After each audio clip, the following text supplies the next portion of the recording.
मग बाबासाहेबांचं नाव आहे तो संविधानाला कारणीभूत आहे, त्याला तुम्ही संपवायला निघालाय.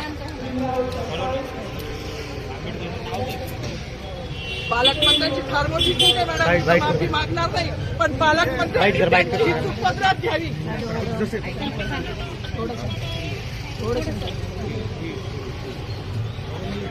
मला मीडियाशी घेणं नाही मॅडम, मला सस्पेंड केलं, मी माळूचे गाड्या उपसी, मी माती काम करीन, पण बाबासाहेबांची ओळख पुसून येणार नाही. मला सस्पेंड करायचं करू शकता मॅडम, बाबासाहेबाला संपवायचं काम करायचं नाही. 26 जानेवारी 15 ऑगस्ट मध्ये मी नाही मानत, पण लोकशाही मॅडम तुम्ही सुद्धा संविधानामुळे आहात, पालकमंत्री सुद्धा पालकमंत्री संविधानामुळे आहे.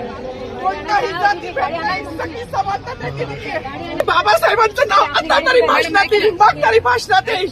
ज्या लोक संविधानाला लोकशाहीला कारणीभूत नाही त्यांची नावं वारंवार घेतली गेली, मग जो संविधानाला कारणीभूत आहे तो प्रजासत्ताक दिनाचा जो मानकरी आहे त्याचं नाव भाषणात का नाही.